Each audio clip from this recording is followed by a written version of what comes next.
Bien, bonsoir messieurs, Parashat Chukat 5784. Vaïdaber Hashem el Moshe et Aaron est mort. Hashem lui a parlé à Moshe et à Aaron en disant Zot Chukat Torah. Ok.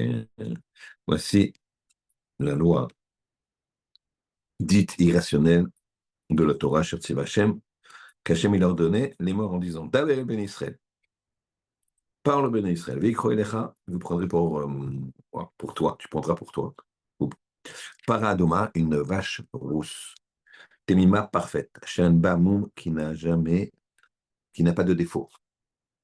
Aucun défaut, l'œil un peu plus bas que l'autre, des choses comme ça. Asherlo Aléaol, qui n'a jamais porté un, un joug. Ah, Et quoi que ce soit. Non, quand on joue un joug, ce n'est pas grand chose comme ça. Oui, mais même ça, c'est un joug.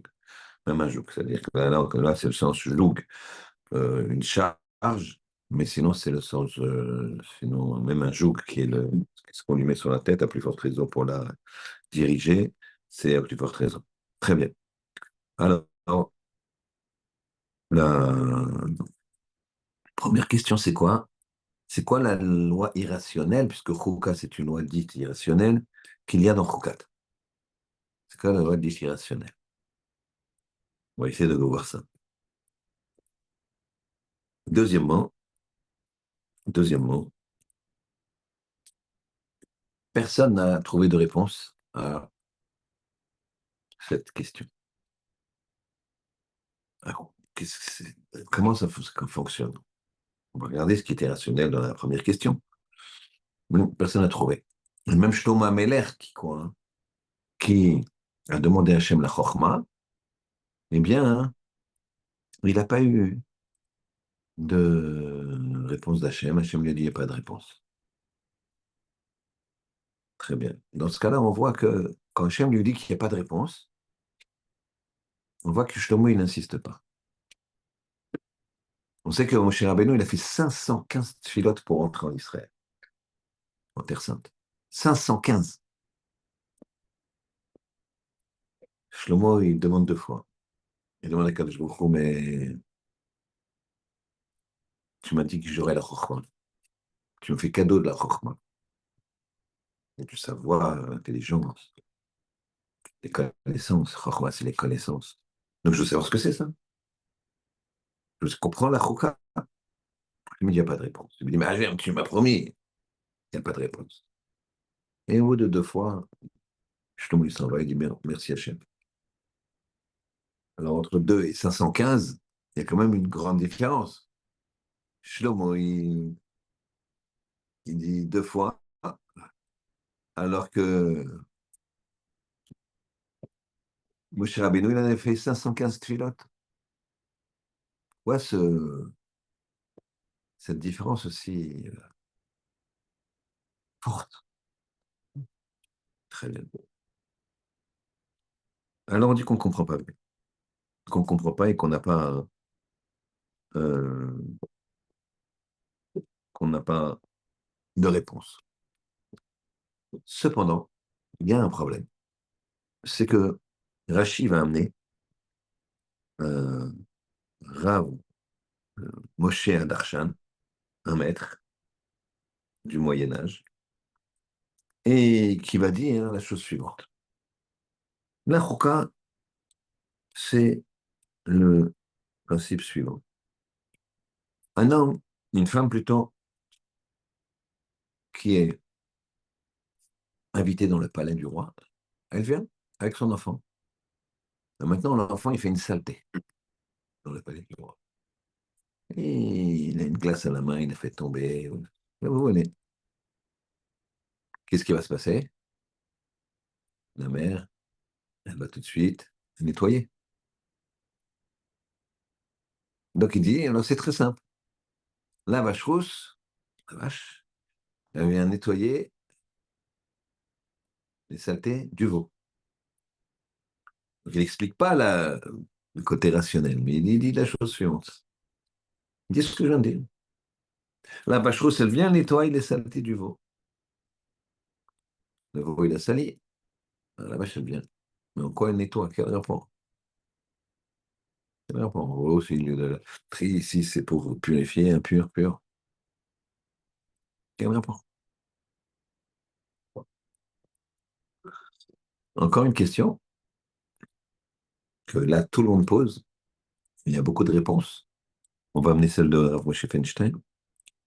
Il dit Zot Rukata Torah. Deuxième verset. Zot Rukata Torah. Voici le principe irrationnel de la Torah. C'est pas Zot Rukata Torah. C'est Zot Rukata Para. Là, on ne parle pas de toute la Torah. On parle du principe de la vache rousse. Et Rotaor, il est entamé, on ne sait pas, on va regarder exactement le problème. Donc, c'est parce que on aurait dû dire, la Torah, elle aurait dû dire Zot Rukata Para. Voilà le principe irrationnel de la para, pas de la Torah. La Torah a l'impression que c'est un générique à travers la vache rousse. C'est quoi le générique? C'est quoi ce générique? On va donner deux réponses. On va donner une réponse d'après Rav Moshe Feinstein et une réponse d'après d'autres maîtres. Très bien. Alors, on reprend les questions. Quelle est la loi irrationnelle? D'abord, il faut bien la définir qu'il y a dans Khukat. Alors, vous allez me dire, ouais, non, c'est connu, pur, impur, celui qui asperge. On va qu'on se trompe. On va le définir précisément. Deuxièmement, Hachem, il a envoyé la Chokhmah à Shlomo. Et Shlomo, il ne comprenait pas. Khukat. Alors, il a dit à Kajopro, il y a un problème là, tu m'as dit que tu me donnerais la Chokhmah, je vais comprendre tout. Shlomo Améler qui connaissait le langage des oiseaux. Il connaissait le langage des animaux. Alors, Hachem lui répond, il dit, il n'y a pas de réponse. Il dit, Hachem, il n'y a pas de réponse. Au bout de la deuxième fois, deuxième demande, Shlomo se retient. J'ai fait 115 prières, Shlomo il fait deux, c'est quoi cette histoire? Troisième, c'est quoi ce rapport que nous dit Rabbi Moshe Adarshan, que rapporte Rachid, qui dit que quoi?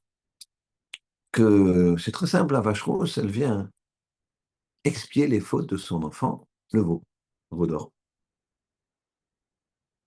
Bon, qu'est-ce que ça veut dire? Et quatrième question, pourquoi on dit Zot Rukat Torah? Voici la loi dite irrationnelle de la Torah, alors que ces autres Rukat Para qu'on aurait dû dire.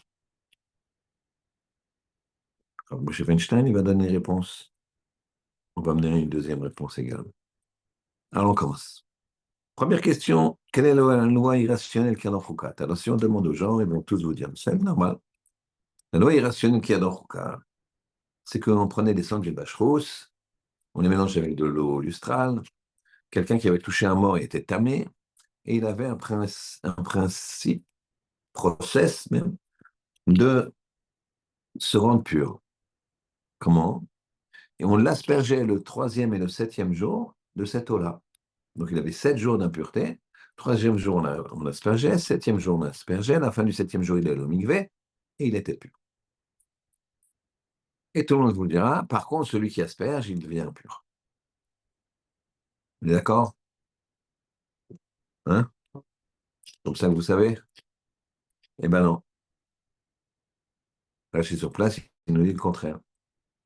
Il nous dit, celui qui asperge, il reste pur. Mais celui qui a transporté, d'accord? Le Uber, taxi, transport, camion, ce que tu veux, qui a transporté les eaux de la vache rousse, lui, il est impur. Voilà, c'est ça. Donc déjà, on va reprendre un petit peu les bases que on croyait tous. Et c'est pas grave si vous croyez ça jusqu'aujourd'hui, parce que c'est ce qui est marqué dans la tour. Maza, Tao, que celui qui asperge, il doit être pur. Mais il doit être pur au départ et pur à l'arrivée. Celui qui transporte, il devient impur. Quel rapport? Il n'a même pas touché les eaux. Alors, c'est ça le principe, c'est ça la loi dite irrationnelle. C'est très important de poser ce problème-là. Celui qui a transporté.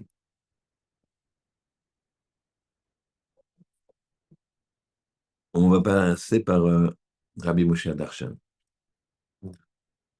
On avait dit, qu'est-ce qui se passe ici? La vache vient expier les fautes du veau. Quel est le rapport? Dans un cas, c'est pour rendre pur. Dans l'autre cas, c'était une idole. Il n'y a pas de rapport. Alors, quand on regarde, quand on couple avec la quatrième question, qui est celle de Rav Moshe Weinstein? Pourquoi on aurait dû lire Zot Rukat Apara et pas à Torah? Alors là, on va essayer de remonter. Rav Moshe Weinstein, il dit la chose suivante. Il dit, pourquoi Zot Rukat à Torah? Alors, on a vu ce que c'était le chok, hein? Celui qui transporte, il est impur, celui qui asperge, il reste pur, et celui qui reçoit, parce qu'il est impur, il reçoit les eaux de la vache rousse, ben, il devient pur. Donc c'est un système pur, impur, impur, pur, pur, impur, impur, pur. Et Moshe Feinstein dit, c'est un grand principe. Par cette rouka, quand le Baruch Hu, il a voulu nous donner un très grand principe, et écoutez bien. Il dit, pourquoi c'est marqué Zot Rukat à Torah? Il dit, parce que souvent, les gens, ils ne travaillent pas à leur midote, malheureusement. Et même quand ils ont des bonnes midotes, eh bien, ça devient une routine. Et il explique, même quelqu'un qui est modeste, il est modeste. Alors en général, puisqu'il est modeste, si c'est une nature, si c'est pas quelque chose qu'il a travaillé, à ce moment-là, il sera pas, il tiendra pas compte des autres, paradoxalement. Pourquoi? Parce que pour lui, la modestie, c'est une nature. Donc toi, tu dois être modeste. Vous comprenez? Donc ça veut dire que puisque je suis modeste, je ne tiens pas compte de moi-même, ben, je ne tiens pas compte des autres. Le modeste naturel, c'est pas très bon. Parce que finalement, tu remarqueras qu'ils s'en fichent des autres. Tu as des gens comme ça, ils sont modestes, les gentils, tout ça, au fond de la choule. Donc dès que tu demandes, il y a une personne à aider, il y a un chiot ici, il y a un truc là, ouais, non, je peux pas, il faut que je parte, j'ai quelque chose et machin. Sinon, il est modeste, gentil. La modestie qui est naturelle, mais pas travaillée, alors ça va enclencher un comportement que vis-à-vis des autres, il sera également modeste. C'est-à-dire qu'il ne va pas s'engager. Comme ça, il explique à Moshe Feinstein.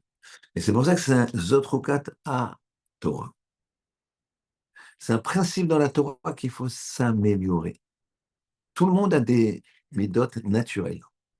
Tout le monde. Timidité. Et au contraire, il parle partout, il parle tout le temps. Et ça, donc, comment je le projette sur l'autre? Comment je le travaille sur moi? Eh bien, il faut le travailler. Il faut savoir que celui qui est trop timide, qui est trop modeste, eh ben, il se doit de se mettre en avant. Parce que sinon, il ne fera jamais rien. Il ne fera jamais rien. Au contraire de la modestie, la prétention. Prétentieux, alors il va être prétentieux dans un sens, il sera modeste dans l'autre. En termes de boutade, quelqu'un, il arrive et dans une choule, quelqu'un lui a pris sa place. Voilà, qu'est-ce que tu fais là? C'est ma place, quoi. Tu te rends compte, moi, tu me prends ma place. Depuis 10 ans que je suis dans cette choule, mon standard.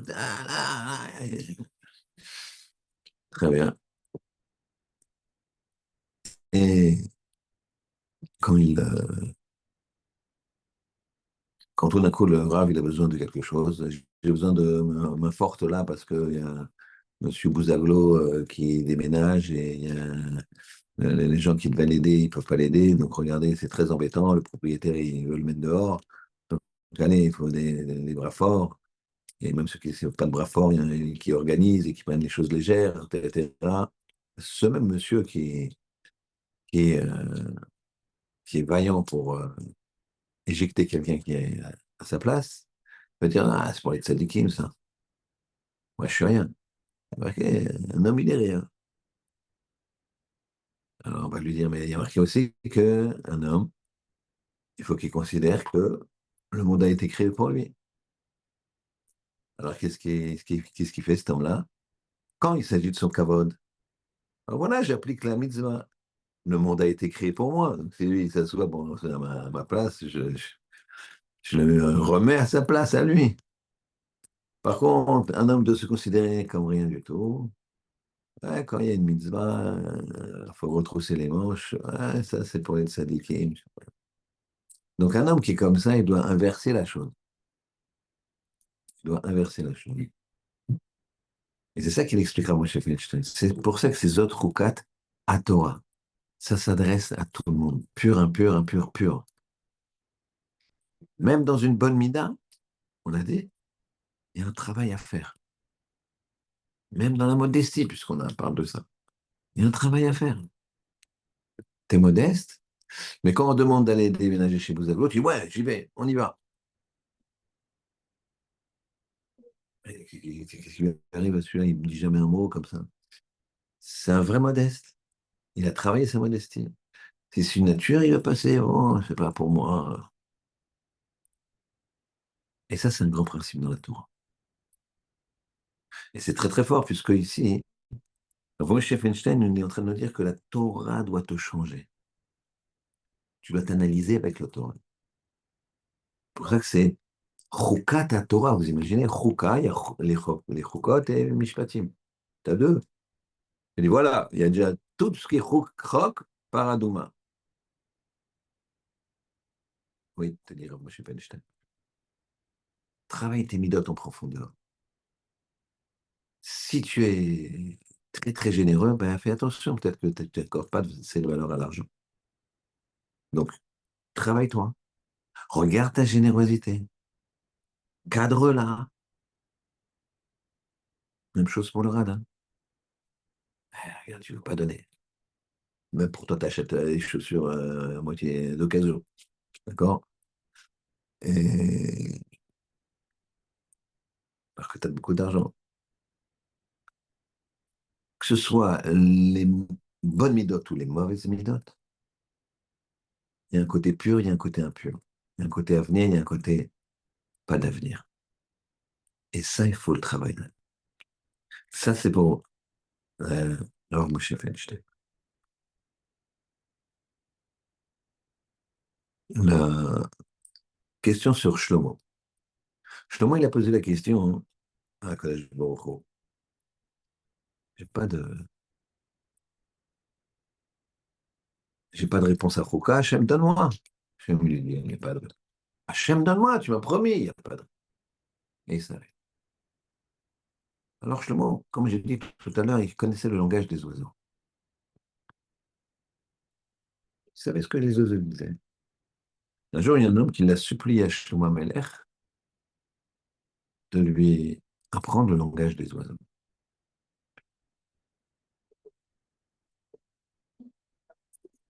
Sympathique d'apprendre le langage des oiseaux. Il supplie à Shlomo Melech. Shlomo Melech lui dit, c'est pas intéressant. Ça, tu t'en tireras rien de bien. Il n'y a pas d'idée à connaître le langage des oiseaux. C'est pas. Alors il lui a dit, je t'en prie. Il a insisté tellement que Shlomo Melech lui a dit, bon, je t'apprends. Il lui a appris le langage des oiseaux. Cet homme-là, il a un jour qu'il est en chemin, il entend les oiseaux qui parlent entre eux et qui disent, tout celui qui va semer des semences en Cheshvan, c'est-à-dire un certain mois, eh ben, la pluie à venir va faire sortir les semences. Il ne faut pas semer en Cheshvan, il faut semer en Kislev. Qu'est-ce qu'il fait, lui? Il attend, tout le monde sème en Cheshvan parce que c'est le moment de sème. Lui, il attend. Les gens, ils disent qu'est-ce qui se passe? Bon, il est farfelu, celui-là. Il sème en Kislev. Il y a un vent, une tempête, etc., qui s'est passé en Cheshvan. Que quoi? Toutes les récoltes des autres sont fichues et la sienne, elle gagne un argent fou avec sa récolte. Elle dit, bah, Shlomo Meler, merci. Si on était associés, j'aurais fait 50-50, mais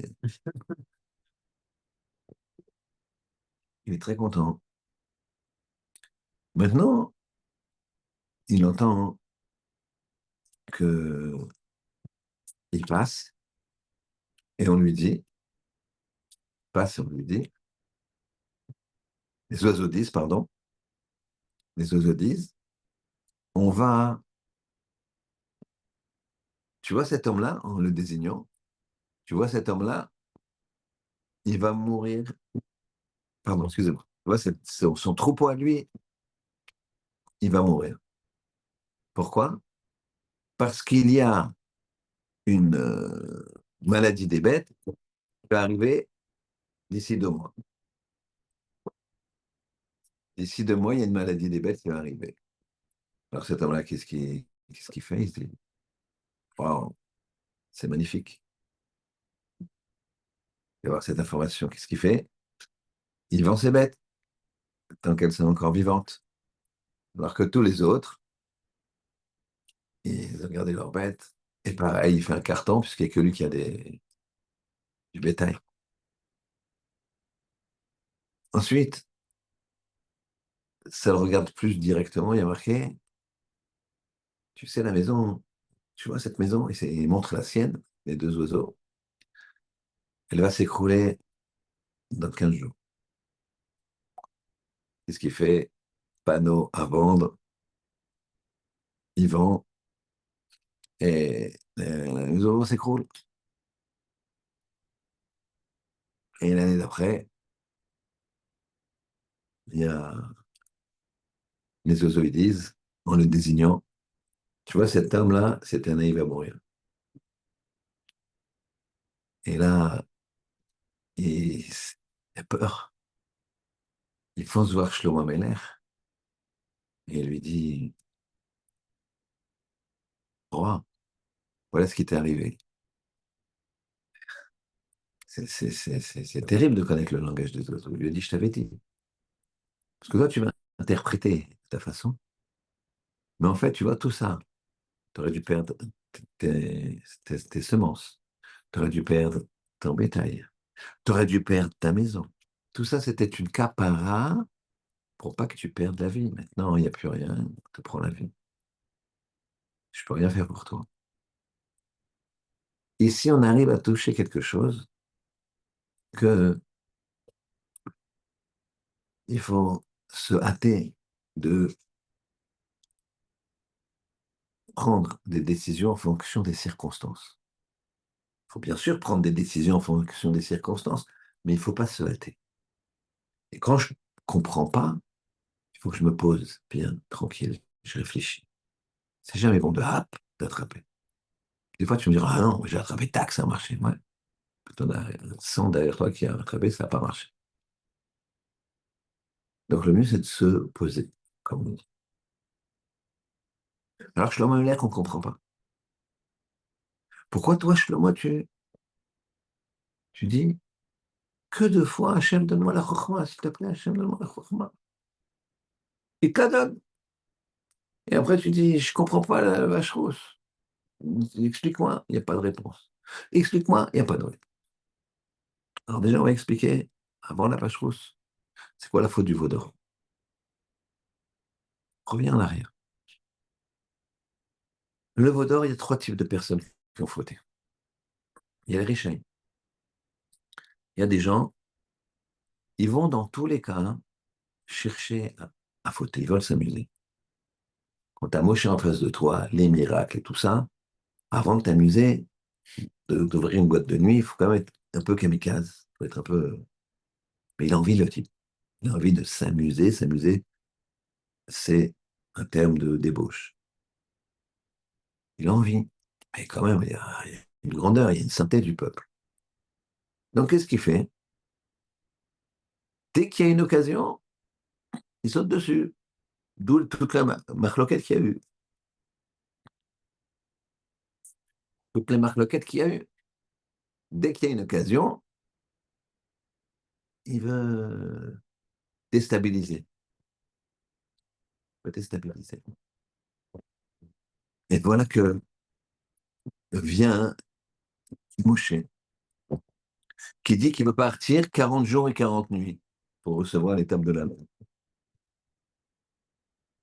On est là, on y arrive, parce que Hegel, c'est le 17 Tammuz. Et quand il descend au bout de 40 jours et 40 nuits, il voit qu'ils ont déjà fait le veau d'or. Qu'est-ce qui s'est passé? Il a marqué la chose suivante. C'est que Moshe, il a dit, je monte 40 jours et 40 nuits. Et en fait, je monte. Mais le plat, il n'a pas compté. Il y avait 3 heures de plat. 3 heures aller, 3 heures retour. Donc il y avait 6 heures en tout. Le plat, il n'a pas compté. Donc il est monté 40 jours et 40 nuits. Mais monté, eux, ils ont compris qu'il serait absent 40 jours et 40 nuits. Tout le Israël a compris ça. Donc, qu'est-ce qui s'est passé? Qu'est-ce qui s'est passé? Les Réchaïm, ils ont dit quoi? Moshe, comme il mange jamais, c'est-à-dire que Moshe s'est approché trop près de la lumière du Ribono Shel Olam, et il est mort. Il n'a jamais menti. Il dit pile.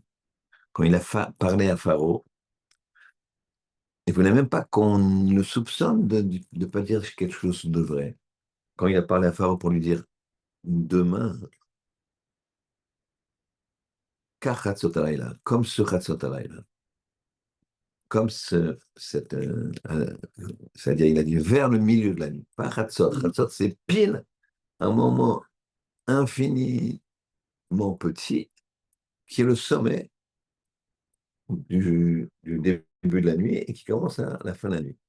Il y a un moment pile qu'un homme ne peut pas arriver parce que nous, les hommes, quand on parle, ce que je viens de dire là, voilà, de dire, c'est déjà le passé.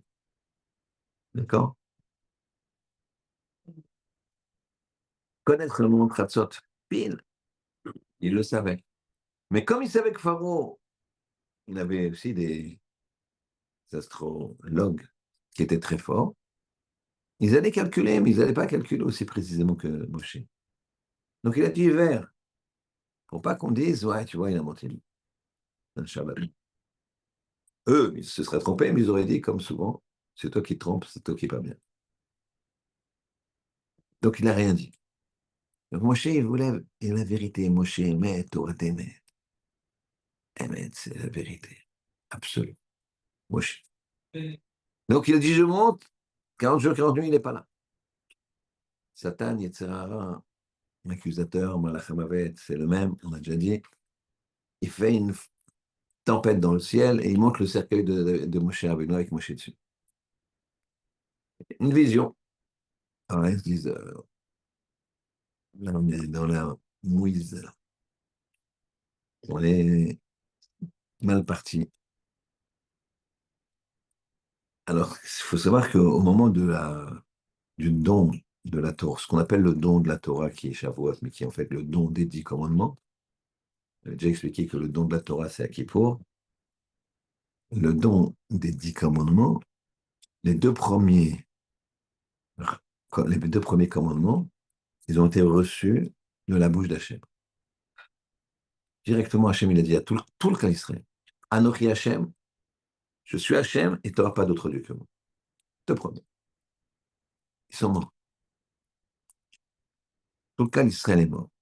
Et d'ailleurs, vous verrez dans l'histoire du clan d'Israël que des gens qui sont très très loin, Ils ont toujours, moi, je suis plus allemand que juif.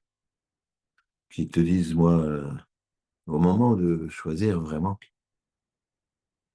eh ben, non, ils vont se jeter dans le feu, mais ils ne vont pas trahir l'affront. Qu'ils disaient qu'ils n'avaient même pas. Tu vois, ils sont capables de se jeter dans le feu pour ne pas se convertir. Mais jusqu'à présent, tu disais que la Torah, les religieux et tout ça, c'est n'importe quoi. Et que maintenant que les croisés, ils arrivent, ils te disent, bon, vous avez presté un 3 à cette croix, sinon, je dis jamais. D'où ça vient? Les deux commandements. C'est rentrer en nous, plus que les autres. Et une fois les juifs. Bien sûr, il peut la couper, comme tout, ça peut être catastrophique, mais c'est pas du tout évident. Nous, on est un peuple que chaque juif s'appelle Ségoula. C'est un trésor. Et Ségoula, ça veut dire trésor. Je dis Ségoula, c'est un d'accord, mais c'est pas ça une Ségoula. Pas ça une Ségoula. Ségoula, c'est un trésor. Chaque juif, c'est un trésor. Ça va. Un juif, queue de cheval, boucle d'oreille, tatouage. Il a fait des erreurs dans sa vie. Il y a des erreurs qu'il aura du mal à effacer, comme tatouage. Mais c'est une erreur. Mais ça reste un trésor. Un trésor enfoui. Un trésor enfoui avec le Titanic. Un trésor.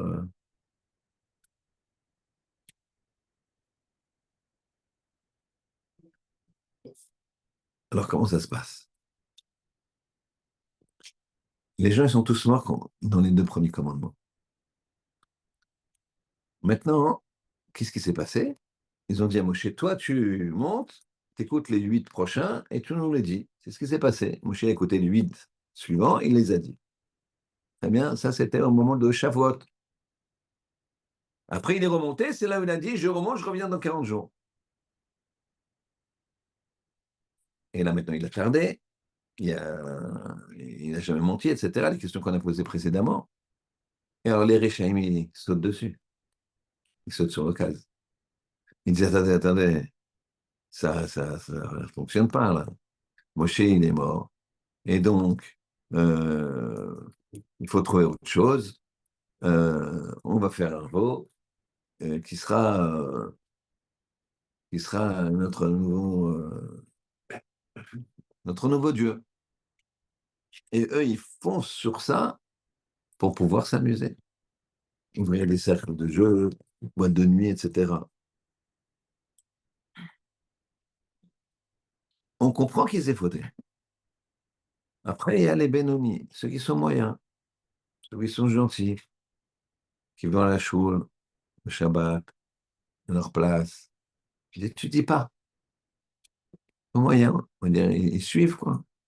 Ils voient qu'il y a un grand groupe comme ça, moi chez les morts, aïe, aïe, aïe, qu'est-ce qu'on peut faire? Ah ben là, il y a un substitut, ils ne comprennent pas trop, c'est bizarre. Oui, non, mais t'en fais pas. Tac, ils vont faire le vaudou. Ils ont suivi. Mais il y a aussi les chachamim. Il y a des gens qui ont réfléchi. Ils ont réfléchi, ils se sont dit, mais Moshe, il ne mange jamais. C'est une vraie question. Ils l'ont vu mort. Ils ont continué à réfléchir. Ils se sont dit, mais nous, on ne peut pas ne pas avoir d'intermédiaire entre nous et Hachem. Puisque la fois où on n'a pas eu d'intermédiaire entre nous et Hachem, on est mort. Hachem nous a parlé directement, on est mort. Il nous a ressuscité avec des gouttes de rosée, de triataméthym, qui peut faire, cette même rosée qui va faire revivre tous les morts, tous ceux qui méritent en tout cas de revivre après le Mashiach. Alors eux, qu'est-ce qu'ils se disent? On ne peut pas rester sans un leader. Ils ont réfléchi. Ils se sont dit, il nous faut un leader. Maintenant, un homme, il n'y a pas, puisque même Aaron ne parlait pas avec autant de proximité avec Hachem. Alors, essayez de réfléchir, quels sont les éléments qui ont le plus de proximité avec Hachem, mais qui ne sont pas humains. Alors, ils ont vu, c'est ce qu'on dit, Yereskel Ben Bouzi, il dit que la vision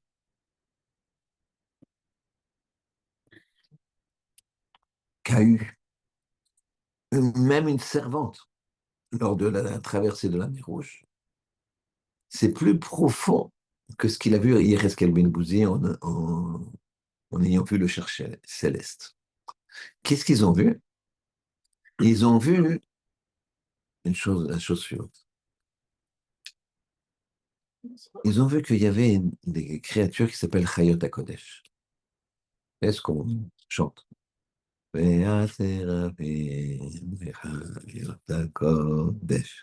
D'accord?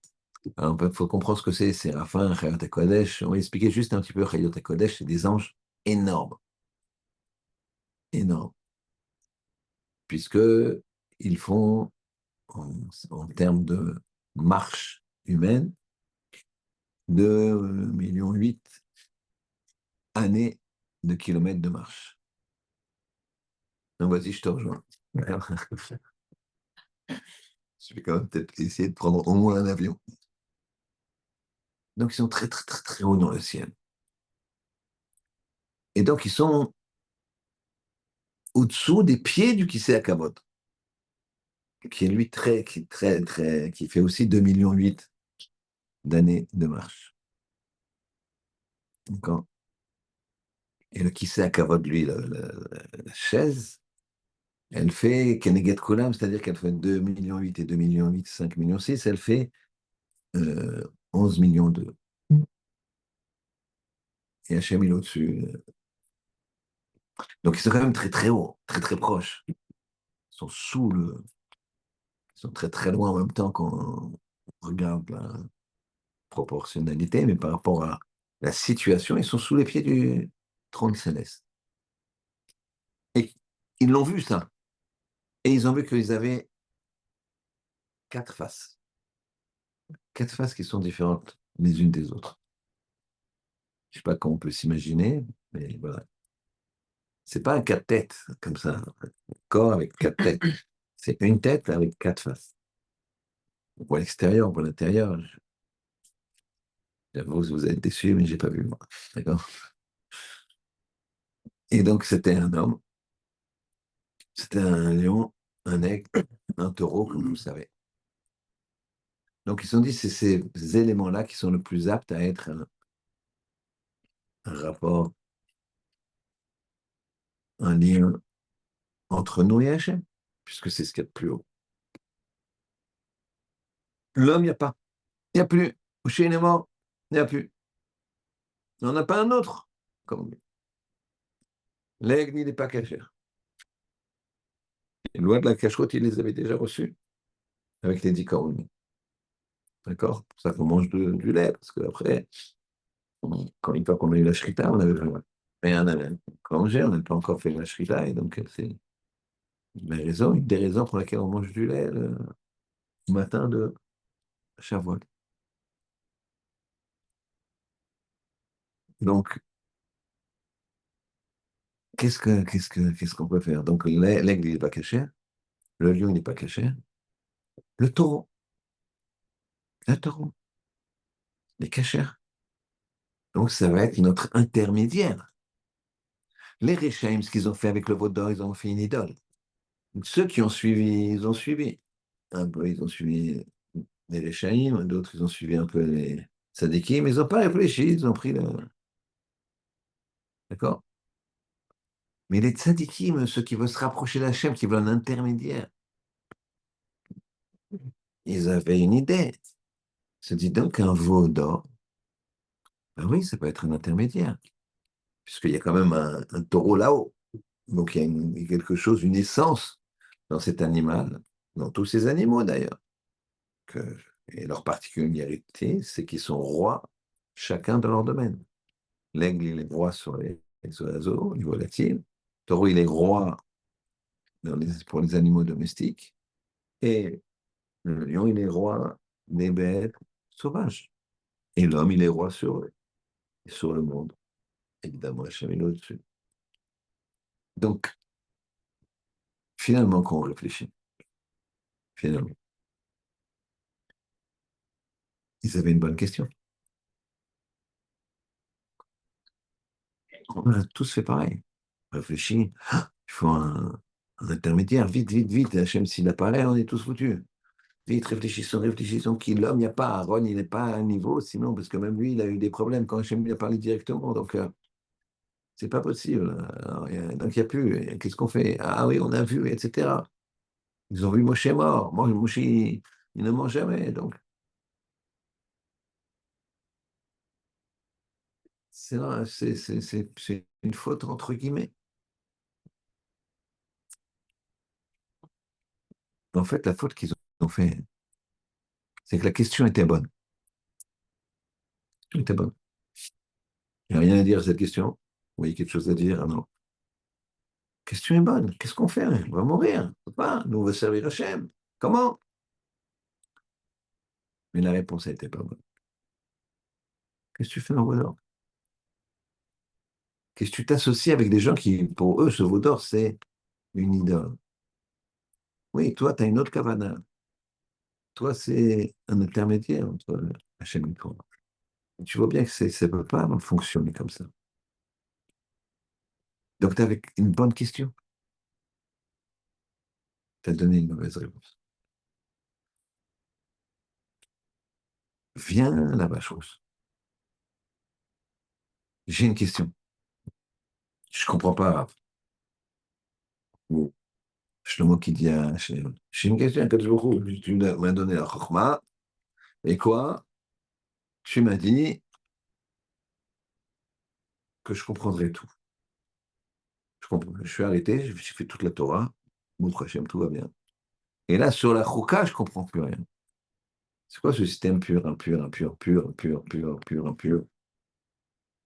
Ça change de côté, c'est quand le gars, il vient, celui qui est impur, c'est celui qui a déplacé les eaux de la vache rouge. Donc c'est vecteur d'impureté ou de pureté. Si quand tu déplaces quelque chose, tu deviens impur, oh, quand tu touches, tu deviens impur, quoi. C'est déjà le fait de déplacer. Il est bien, attention, il était de 5000 patils, ça s'appelle. Les eaux de la vache rouge, ils étaient fermés hermétiquement. Hermétiquement. Il n'y a rien de truc. Le gars qui prend ça, il le donne à un monsieur qui va asperger. Il est impur. Il lui dit, allez, tu peux aller là-bas. Incroyable. Hachem lui dit, il n'y a pas de réponse. Je me dis, Hachem, il n'y a pas de réponse. Il s'arrête. Parce qu'il a compris quoi? Que la réponse à la question, c'est qu'il n'y a pas de réponse. Et c'est ça ce qu'il dit Rabbi Moshe Adarshan. Rabbi Moshe Adarshan, il dit, vient la mère, elle vient effacer les saletés de la vie du fils. Ici, en l'occurrence, de la fille. Avec ce midrash de la mère qui vient dans le château du roi, le palais du roi, etc. La vache rousse, la mère, elle vient effacer la faute du vaudor. La faute du vaudor, c'était quoi? Pas pour ceux qui veulent s'amuser, ça, hein, ils veulent s'amuser, il y a pas, la faute, c'est toujours la même. Pas pour les suiveurs, arrête-toi, comprends, étudie. Magnifique, t'es Shomer Shabbat tous les jours, tu vas à la tefila, mais exceptionnel. Là, on a dit c'est un trésor chaque juif. Mais tu vois, là, tu as suivi là, les Réchanim parce que tu manquais de. Mais des Sadikim veulent servir Hachem. Ils avaient une bonne question, il nous faut un intermédiaire, on va mourir. D'accord? Mais ce n'est pas une bonne réponse. Tu as une bonne question. Bien, sache rester avec ta question et ne pas donner une mauvaise réponse. J'ai un copain qui, dans sa jeunesse, quand il était à l'Yeshiva Poniovitch, c'était le petit-fils de Rav Shach. Rav Shach, le plus grand maître peut-être de tous les temps du Talmud. Tous les temps, ouais, faut dire. En tout cas, à son époque, c'était... Et donc, il avait la chance d'étudier avec son sabbat, avec son grand-père, une fois par semaine. Et mon copain, il était révolté avec lui, donc quand il revenait, il lui disait, comment c'est passé? Alors, il t'a appris quelque chose, et pas? Il a dit non. Et c'était toujours la même chose.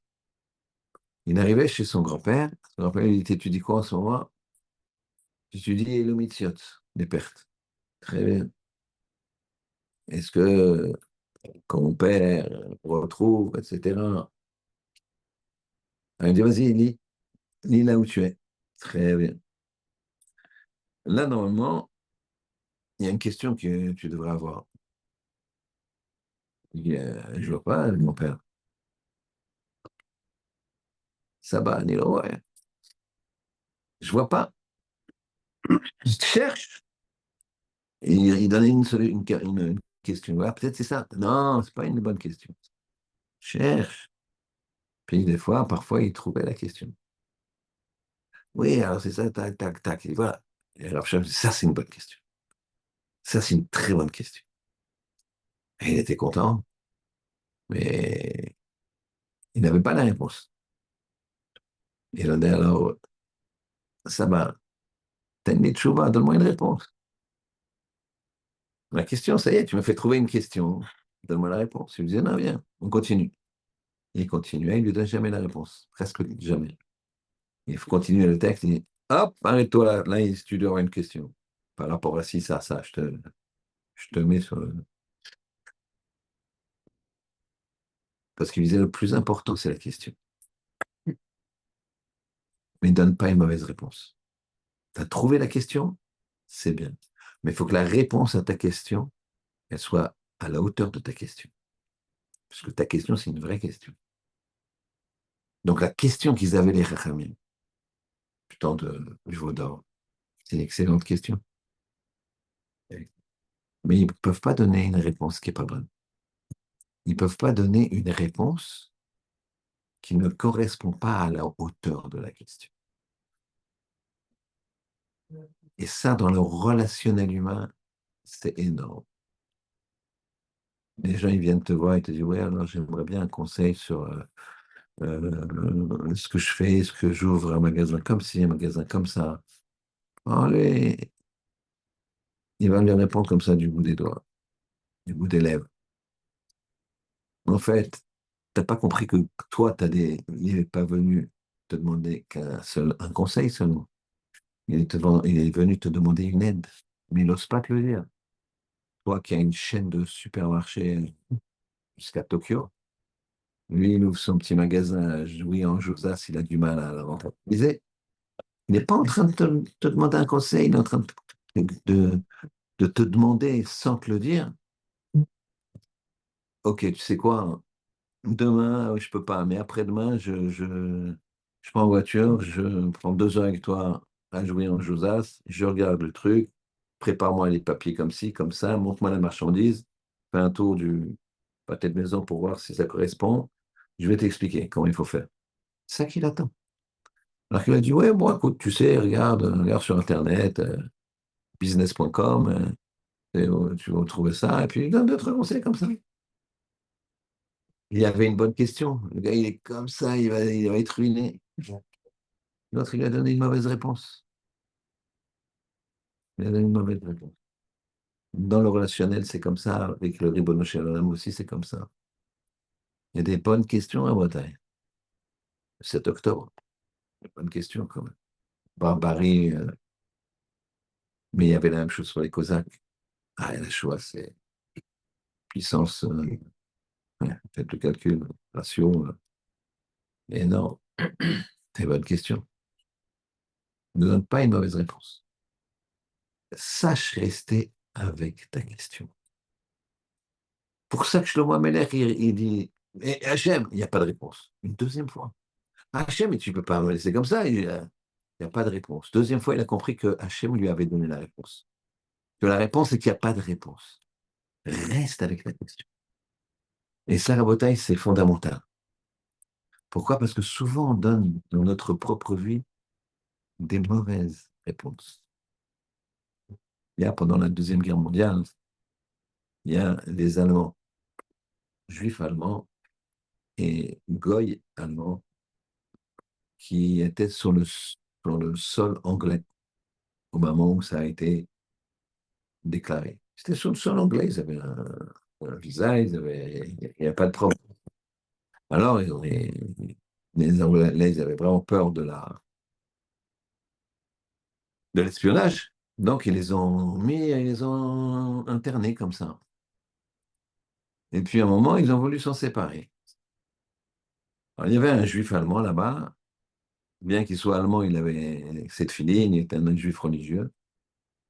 Ils lui ont dit un jour, les Anglais, qui détestaient les Allemands évidemment, ils l'ont pris, ils l'ont bousculé, on dit, voilà, on va vous exiler dans un pays. Et il y a un bateau qui est parti pour l'Australie. Et ce juif-là, il a pu prendre que cette filine, que cette filine, avec quelques affaires. Parce qu'il ne laissait rien à prendre. Il voulait vraiment les humilier. Et les déposer en Australie, comme ça, là, ils ne peuvent pas nous nuire. Mais ils n'avaient rien contre eux. Mais c'était des Allemands. Et les Britanniques, à un moment, il y a un sous-marin allemand assez proche de l'Australie qui voit ce bateau, pavillon anglais, il lance une torpille. Le, le commandant de bord, il a vu, il fait une prouesse, il évite la torpille. Et après, ils attendent, ils essaient de regarder une autre torpille, ça ne vient pas, et ils s'énervent contre les passagers. Et ils prennent toutes les affaires qu'ils avaient, y compris les tefilines de cette personne qui va nous raconter l'histoire. Ils prennent, ils jettent tout à la mer. Tout, ils prennent les Allemands, leurs valises, tous leurs papiers, tout, ils jettent tout à la mer. Et ils vont arriver comme ça, sans rien. On ne s'est même pas quitté. Ils jettent tout de fureur. Puis qu'est-ce qui se passe? Apparemment, le sous-marin, il a passé son chemin, il n'y a rien qui se déclenche. Il les dépose. Il les dépose. Les années passent. Ce monsieur religieux, au Hachem l'a aidé, il a monté une famille en Australie, tout en Australie, etc. Évidemment, il est marqué par cet événement. Il s'est toujours posé la question, Hachem, qu'est-ce que j'ai fait? Pourquoi tu as fait ça? Tu mets même mes tefilines, qui étaient à mon père, qui étaient à mon grand-père, comme ça, ils sont jetés par des richaïm dans l'eau, aux poissons. Imagine une image, prendre des tefilines dans l'eau de mer. Pourquoi Hachem? Qu'est-ce que j'ai fait? Il avait une vraie question. Il n'avait pas trouvé une réponse. Un jour, il voit dans la presse qu'un sous-marin allemand, un sous-marin allemand a été retrouvé. Un sous-marin allemand qui avait été coulé, quoi, a été retrouvé quasi intact. Ils sont morts étouffés, asphyxiés, mais l'eau n'a pas abîmé tout, puisque c'était quand même c'est leur système de je ne sais pas quoi de respiration, leur système qui a été endommagé dans la guerre, et ils sont morts. Et donc, ils ont retrouvé beaucoup de choses très intéressantes pour l'histoire. Et ils racontent qu'il y avait le carnet de bord du commandant de bord qui dit la date, et lui, il devient comme un fou, qui dit tout ça, ça l'intéresse.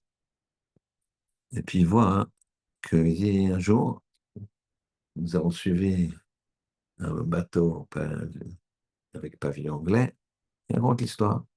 Nous avons lancé une torpille, ils l'ont évité, et tout d'un coup, ils ont balancé plein de choses dans la mer. Nous, on s'est dit, c'était des documents, c'était des choses, je sais pas. Donc, on a laissé passer le bateau, on a fait surface, on a rattrapé les choses. On a vu des lettres en allemand, des papiers d'allemand. Je veux dire, il y a doit y avoir des prisonniers allemands là. Donc, on ne va pas le couler maintenant. Il est logique qu'ils vont déposer ces Allemands-là en tant qu'exilés et on coulera le bateau quand il va revenir. Et c'est ce qui s'est passé. Et il dit, et on a coulé le bateau. Au retour de ce bateau, on a envoyé 2 torpilles, il a coulé. Et lui, il s'est mis à pleurer, il a dit, Ribono shel olam. J'avais une question, maintenant j'ai la réponse. Nous, on a la réponse à toutes les questions, mais c'est là-haut. Le Rav de Berditchev, c'était le grand défenseur du clan d'Israël. Grand défenseur. Il se passait quelque chose, les Cosaques, ils arrivent, ils prient, ils prient, ils prient. Hop, ils vont à côté. Je vous conseille, si vous allez en Ukraine, peut-être pas maintenant, d'aller à Berditchev. C'est vraiment, tu t'imagines, le cimetière de Berditchev, il est waouh! Tu te croirais au XVIIe siècle, quoi. Et Lévi Israël de Berditchev, il s'appelait le grand défenseur du clan d'Israël. Et dès qu'il y avait un problème, il priait. Une épidémie, il priait, ça s'arrêtait. Il avait toujours quasiment gain de cause dans cette fille. Quand il est sur son lit de mort, les Talmidim, les Brabanim qui sont autour de lui, des grands hommes, ils disent Rébé, Rébé, c'est triste, tu vas partir et tout, mais en plus, on n'a plus de protection. Il dit mais pourquoi vous avez peur? Si déjà dans ce monde ici, j'arrive à stopper le décret, la signature, d'accord? La signature, elle est faite, il y a le papier, j'arrive à déchirer le papier. Alors là-haut, j'empêcherai qu'il le signe. Tiens, ça c'est mes enfants. Touche pas, il ne pourra pas signer. Caviarol, parce qu'il va défendre. Ils ont été rassurés. Quelque temps après sa mort, des catastrophes, l'une après l'autre, arrivent sur Berdichev. Les Cosaques qui font une descente, les, les paysans qui n'en vendent plus que des galères. À un moment, comme avec les chassidim, surtout ceux de l'époque, c'était des grands Mekoubalim. Un des grands maîtres, je ne me rappelle plus lequel, c'est des grands élèves, il fait euh, j'allais dire une ségoula, mais on va expliquer que ségoula, c'est un trésor. Mais on va employer ça comme ça dans le sens classique du terme. Il jeûne pour pouvoir avoir le mérite de voir et de poser la question à Rabbi Levi Yitzhak dans son sommeil et d'essayer d'avoir. Et il raconte que le rabbin lui apparaît, il lui dit, Rebbe, je ne comprends pas, vous avez dit que quand il y a un décret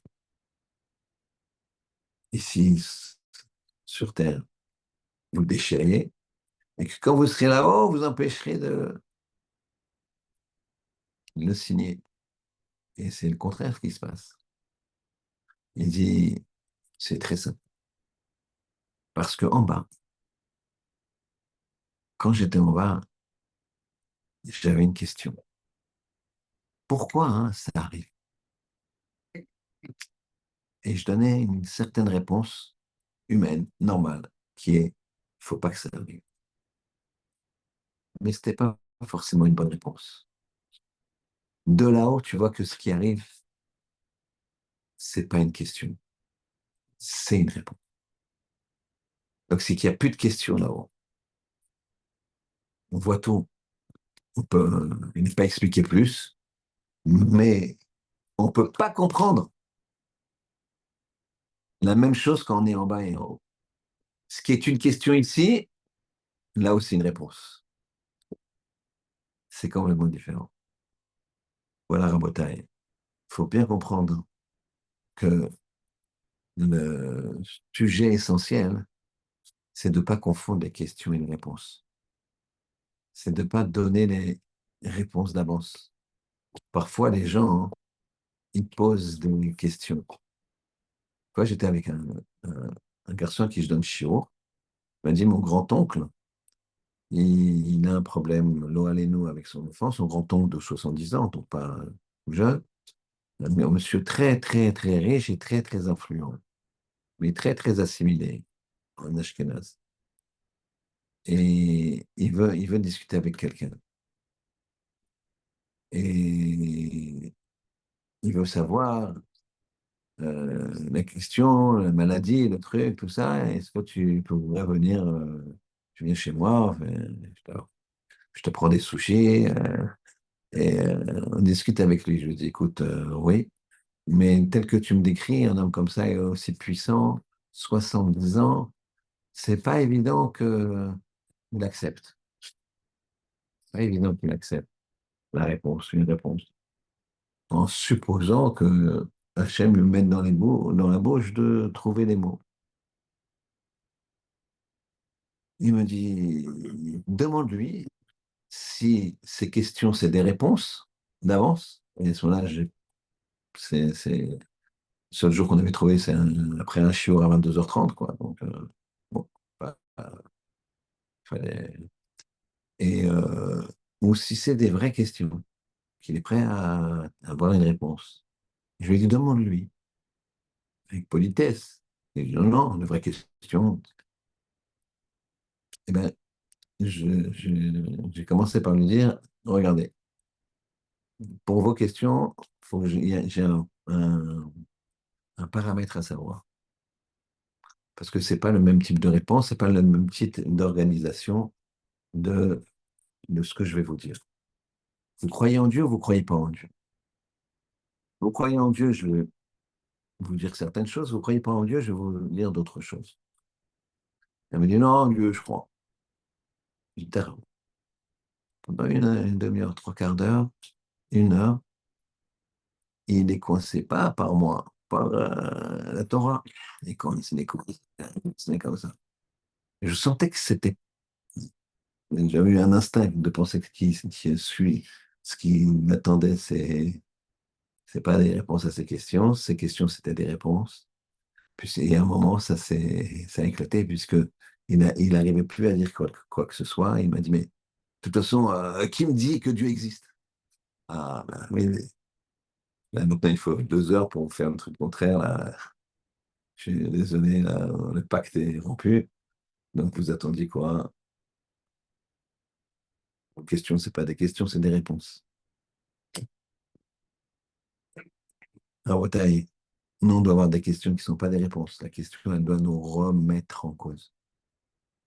Et on a des questions tous les jours. Pourquoi il y a ça? Pourquoi il n'y a pas ça? Même quand c'est bien. Même quand c'est bien, c'est pas fortuit. Touche au loto demain. D'accord? 120 millions. Ça te va? Eh bien, pose-toi la question. Qu'est-ce qu'il veut que je fasse avec Hachem avec mon argent sale? Il ne donne pas une mauvaise réponse. C'est ça le principe. Dans la vie, il faut être le plus émette possible. Et quand j'ai des midotes qui paraissent bonnes d'un côté, généreux, mais là, c'est pas généreux, tu claques n'importe comment.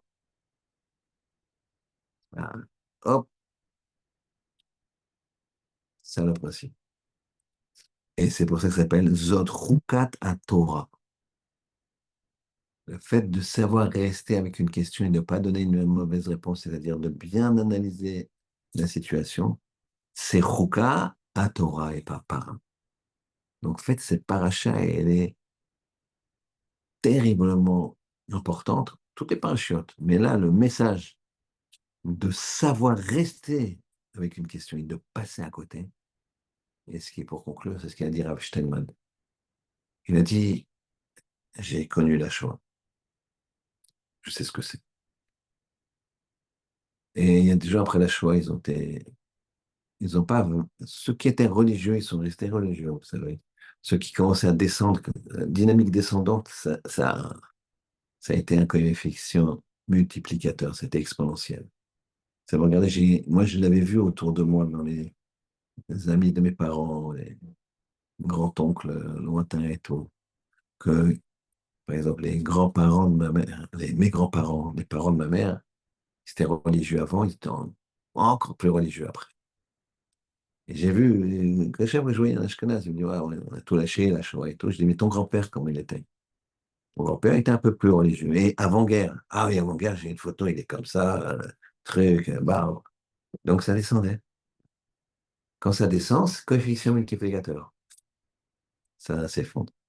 Mais ça, c'est encore autre chose. Donc il a dit, on parle ici des gens religieux qui se sont effondrés dans le sens où ils n'ont plus rien fait de leur vie. Des primes, etc. Et d'autres qui ont, comme Rav Kahneman, Yosef Shlomo Kahneman, 10 enfants.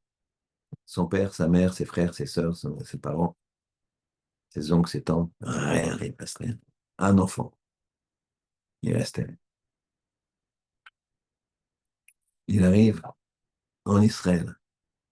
Il n'a pas un euro, il n'a pas une lire, c'était la lire.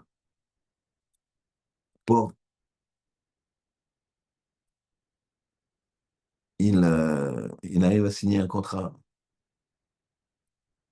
Il arrive à signer un contrat, il fait passer pour un riche, d'acheter une colline.